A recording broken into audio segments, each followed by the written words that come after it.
외신에 보도된 우리 모습 살펴보는 밖에서 본 한국, 국제문제평론가 인문결연구소 임상훈 소장, 어서 오세요. 네, 안녕하십니까.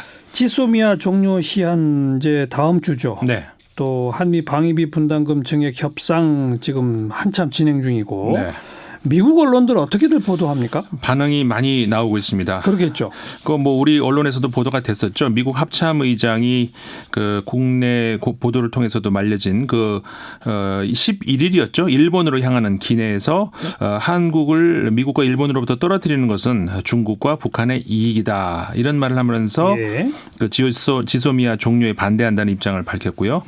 그 사실을 미국 언론들도 이 사실 크게 보도를 했습니다. 11일 월스트리트 저널은 마크 밀리 합참의장이 한국의 지소미아 종료를 하지 말도록 촉구했다고 전하면서 이것은 일본이 한국의 기술 산업에 사용되는 제품들에 대한 수출 규제를 강화하면서 시작돼서 지난 8월 한국이 지소미아 효력을 종료시키겠다고 발표하기에 이르렀고, 그렇게 해서 이 발표가 미국을 놀라게 했다, 이렇게 이제 보도를 했습니다.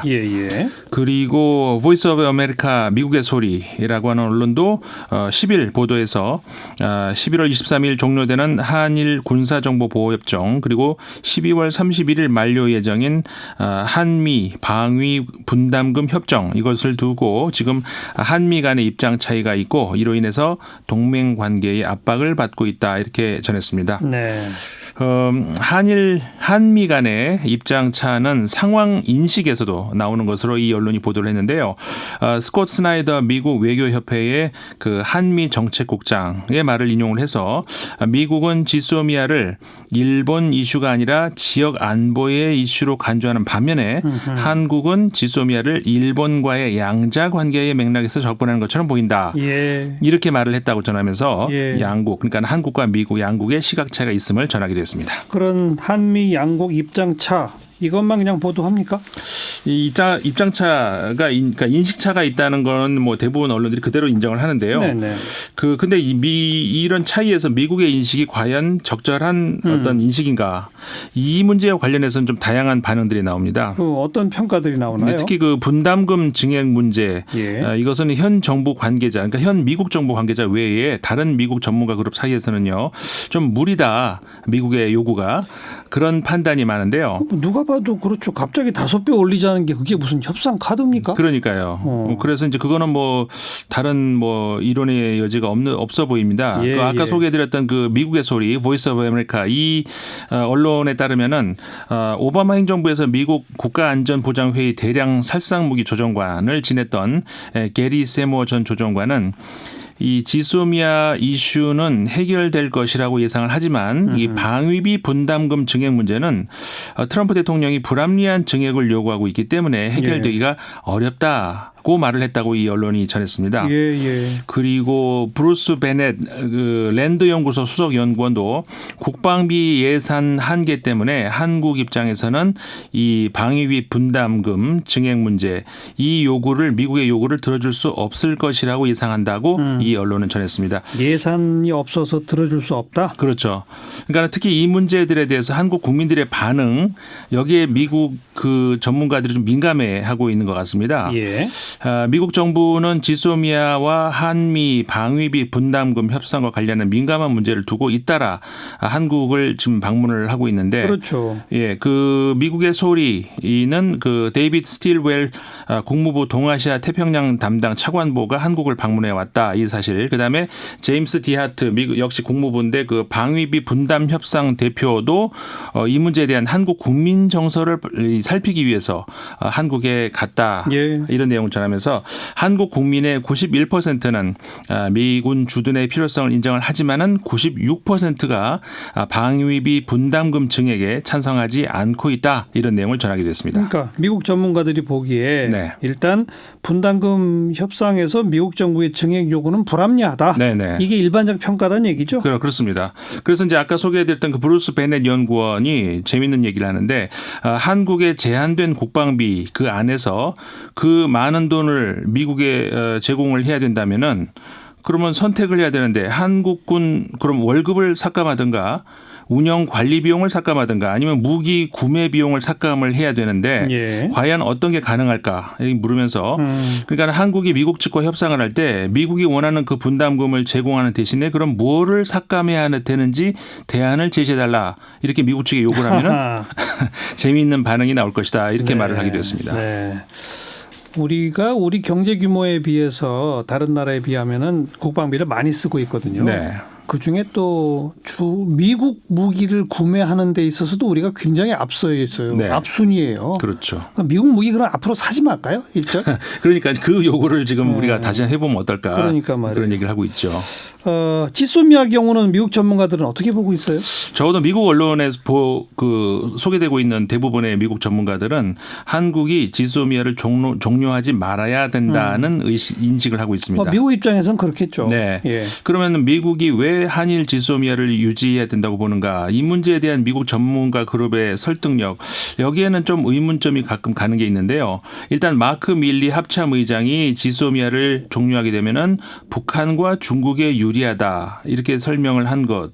이거는 지난 2016년도에 미국 정부가 지소미아는 중국과 관련이 없다. 이렇게 설명을 했던 거. 이것과 어떻게 연결될지 이게 좀 불분명하고요. 예. 그다음에 베넷 수석 연구원 아까 말씀드렸던 그 연구원의 경우에 그 미국의 소리에서 그 지소미아는 평상시에는 문제가 되지 않고 전시에 미국이 한국을 잘 지원하려면은 일본의 지원이 필요하기 때문에 필요하다. 특히 그 한국군 병력이 줄어가는 상황에서 전시에 그 미군의 빠른 한국 배치를 위해서 지소미아가 필요하다 이런 설명을 하고 있거든요. 네. 그럼 왜 그토록 미국이 한국을 돕기 위해서 맺어져 있는 협정을 한국은 종료하려고 하고 반대로 미국은 강한 유감을 표하는지 여기에 대한 납득할 만한 설명은 어디에도 없는 것 같습니다. 그러니까 미국 입장에서 한미일 동북아 안보를 생각할 때 지소미아 종료는 좀 불편해진다. 네. 그냥 그 정도 반응이로군요. 그렇죠. 미국 언론의 보도들 쭉 정리해봤고 네. 일본 언론들도 많이 보도하나요? 일본 언론도 보도가 나오긴 나오는데요. 상대적으로 이 미국 언론보다 좀 조용합니다. 그래요? 네. 이게 지소미아가 한일 문제인데 그러니까요. 오히려 일본 언론의 보도가 적다. 네. 그러니까 미국의 반응은 이게 일본 언론에서도 그대로 이렇게 나오고 있는데, 네. 그러니까 12일자 일본의 니케이 신문이 지소미아 만료 시한을 앞두고 일본은 조용히 지켜볼 자세를 취하고 있다 이렇게 보도를 했습니다. 네. 그러면서 반면 이 협정 파기를 우려하는 미국은 한국의 정부 고위 인사들을 잇따라 파견해서 압력을 가하고 있다 이렇게 이 신문이 전하고 있거든요. 이게 그래서 좀 아이러니한데 그러면서 그 일본이 수출 관리 엄격화를 처리하는 것을 조건으로 이 지소미아 타협안을 한국이 찾으려고 하는 그런 움직임에 대해서 일본은 응하지 않을 자세다 이런 내용을 전하기도 했고요. 예. 그러면서 이 니케이 신문이 일본이 원래 한국에 대한 그 수출 관리를 엄격화한 것은 국내 산업, 그러니까 일본 얘기입니다. 일본 국내 산업의 기밀이 외국을 통해서 유출돼서 일본의 안전 보장상의 위협이 노출되는 것을 막기 위해서이고 여기에 대해서 지소미아 파기는 한국 측이 거기에 대한 대항 조치로 일방적으로 결정한 것에 불과하다. 이렇게 내용을 전하기도 했습니다. 일본 정부의 입장이잖아요. 그냥. 네. 사실은 일본이 우선 잘못한 거에 대해서는 전혀 지적이 없는 거네요. 그렇습니다. 그러니까는 사실 이 신문은 그 한일 양국은 경제에서 대립하더라도 안보 면에서는 협력 관계를 유지해 왔다. 이렇게 같은 기사에서 말을 하고 있는데요. 예. 근데 바로 몇 줄 위에서는 일본이 수출을 규제하는 것은 안보 위협에 대한 방어 조치다. 이렇게 말을 하면서 이거 완전히 모순된 이야기를 하고 있거든요. 예. 그리고 또 그것에 앞서서 이 국가 간의 갈등이 있더라도 국제 무역 관계에서 이 서프라이 체인은 유지된다는 그런 국제 무역의 그 불문율 이걸 깬 것은 일본이라는 사실은 뭐 누구나 전 세계 다 알고 있지 않습니까? 예. 근데 이런 사실을 일본의 대표적인 경제 신문인 니케이 신문이 인식을 못 하고 있는 건 아닌가? 인식하고 있는데 억지를 부리는 거죠. 말이 안 되는 이야기를 자꾸 언론에 보도해서 하니까 뭐 그런 생각이 듭니다. 어쨌든 지소미아 종료의 이유가 한일 간 갈등에서 비롯됐고 또 한일 간 갈등은 그 과거사 문제에 대한 양국의 시각차에서 비롯됐다. 이렇게 그러니까 사실 정말 100보 양보해서 중립적으로 평가를 한다 하더라도 현재 일본과 미국의 언론을 통해서 전해지는 이 지소미아 관련 문제는 이런 좀 근본적인 갈등의 이유를 외면하고 보도가 나오고 있다라고 좀 정리할 수 있을 것 같습니다. 알겠습니다. 그리고 우리 한국의 인구 감소 때문에 이제 병력 자원 부족해진다. 네. 그래서 뭐 모병제 전환도 검토한다. 얼마 전에 우리 언론에도 떠들썩했잖아요. 예. 이게 외신에서도 보도가 됐다고요? 네, 외신에서 관심을 많이 가지는 것 같습니다. 월스트리트 저널이 그 6일 보도를 했거든요. 예. 그러니까 말씀하신 것처럼 한국의 출산율 감소 이걸로 인해서 이제 군 복무에 필요한 남성 수가 감소를 하고 있다. 그러면서 국가안보상 도전 과제가 됐다. 이렇게 이 신문을 전했는데요. 그 한국 정부가 최근 현역 병력을 현재 60만 명에서 2022년에는 50만 명으로 감축한다는 내용을 발표했다면서 이런 결정은 인구 감소에 따른 배경이 있는 것이다. 이렇게 설명을 했습니다. 예. 그러면서 몇 가지 대체 방안이 논의되고 있다는 이야기도 소개하고 있는데 예를 들어서 여군의 비중을 늘리는 방안 그리고 의무경찰이나 소방대원, 연구요원 등을 수를 줄여서 현역병을 보강하는 방법 그리고 뭐 드론이라든가 무인 전투기 이런 것들을 이제 더 확대 보강하는 방안 이런 것이 논의되고 있다. 이런 내용을 전했고요. 그다음에 중국의 한 언론 이 신문망이 6일자 보도에서 한국이 줄어드는 군 인력을 위해서 귀화자에 대한 군 복무도 추진하고 있다. 이런 내용을 전했습니다. 이르면은 2020년 귀화자들이 의무 병역 대상에 포함될 수도 있다고 전했습니다. 그런데 귀화자가 그렇게 많아요? 그러니까 그건 좀 의무시 됩니다. 이 보도에 따라 보더라도 한국의 현역 병역법이 그 37세 이하의 한국 남성에게 군 복무 의무를 부과하고 있는데 그 대상이 될 수 있는 귀화자가 한 해 1,000명 정도 된다고 하거든요. 그러니까는 사실상 이 군 인력을 보강할 만큼 그런 인력은 안 되는 것 같고. 근데 이 보도에 따르면은 이 귀화자들 중에서 젊은 귀화자들 중에서 중국 국적자가 가장 많다고 합니다. 이런 그러니까 중국 언론이 주목한 거군요. 네, 그렇죠. 그리고 미국 뉴욕에서 그 일본의 우길기 사용 금지하게 해달라는 시위 있었잖아요. 네, 그렇죠. 그 보도 나왔죠. 네, 홍콩 언론이 보도를 했습니다. 홍콩의 대공보가 지난 9일 이런 내용을 전했는데요. 미국 맨하탄에서 일본의 군국주의 전범기인 우길기의 그 도쿄올림픽 사용 금지를 촉구하는 삼보일배 시위가 진행됐다고 내용을 전하면서 이 시위는 광복회와 조선의열단 기념사업회가 공동으로 추진했다.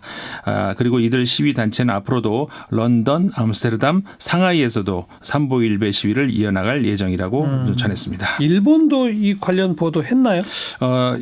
좀 전에 지소미아와 마찬가지입니다. 일본 언론들도 보도는 나오는데 웬만하면 조용히 넘어가려고 좀 그런 게 보이는데요. 그 7일자 일본 요미우리 신문에 보면은 이 고베 대학의 기무라칸 교수가 인터뷰를 한 내용이 나옵니다. 이 기무라칸 교수는 그동안 한일 갈등 문제에서 그 위안부 문제, 그다음에 강제 징용공 문제 이런 거는 그 시민 단체가 당사자를 지원하는 그런 형태로 취해져 왔는데 여기에 반해서 우길기 문제는 당사자가 없다. 그래서 누가 주도하고 있는지도 잘 모르기 때문에 일본이 대처하기가 더 어렵다. 이런 얘기를 하고 있습니다. 그러면서 우길기 문제는 그 한일 간 관계의 역사 인식 문제의 새로운 패턴이다. 이렇게 기무라칸 교수가 인터뷰에서 얘기를 했고요. 그러면서 정치적 선전의 배제를 제창한 올림픽 헌장에 근거해서 대회장 내에서는 정치적 주장의 자제를 요구하는 등의 방식으로 일본이 대응한다면은 한국 측 의 비판은 헛되게 끝날 것이다. 이렇게 얘기를 했습니다. 아니 우길기를 사용하는 것 그 자체에 정치적 맥락이 있다는 그런 인식은 없나요? 그러니까 이게 사실은 일본 분들이 잘 모르는 내용이 있습니다. 이 안에는 다수 일본인들이요, 이렇게 생각을 합니다. 이 나치가 사용했던 하켄크로이츠 문양 그것과 달리 우길기는 일본 군국주의 전쟁에서 사용한 그게 처음도 아니고 뭐 그 전부터 일본이 사용한 깃발이기 때문에 침략 전쟁과 관계가 없다. 이렇게 생각하는 분이 많이 있거든요. 그런데 그 논리를 치면은 독일 나치가 사용했던 하켄크로이즈도 마찬가지입니다. 또한 이 나치가 처음 사용한 게 아니고 그 전부터 있었거든요. 이게 약간 모양만 바꾸면은 만자잖아요. 그건 전 세계 고대 문명에 다 있어요. 그렇죠. 히틀러가 이제 거기서 이제 그 아이디어를 얻어가지고 썼다는. 그러니까는 그럼에도 나치 전범과 관련이 있기 때문에 그래서 이제 그 독일을 포함해서 유럽 국가에서 사용 금지가 되는 거 아니겠습니까? 그러니까 전쟁 범죄에 이용된 깃발의 의미를 희석시키려는 그 의도가 이제 다분히 있다 이렇게 볼 수가 있는 건데. 그 인터뷰의 김우라칸 교수도 일본이 한국의 주장에 과잉 반응하면은 국제사회에서 한국의 주장이 크게 부각되기 때문에 대응을 하지 말자 이렇게 말을 하면서 동시에 한국 국민들 향해서도 이 우길기 사용은 일본이 우경화하는 것도 아니고 한국에 위협을 주는 일도 아니다라는 메시지를 일본 정부가 한국 국민들을 상대로 계속 내야 된다. 뭐 이런 권고도 하고 있습니다. 여기까지만 합시다. 네. 수고하셨어요. 네, 고맙습니다. 국제문제평론가 인문결연구소 임상훈 소장이었어요.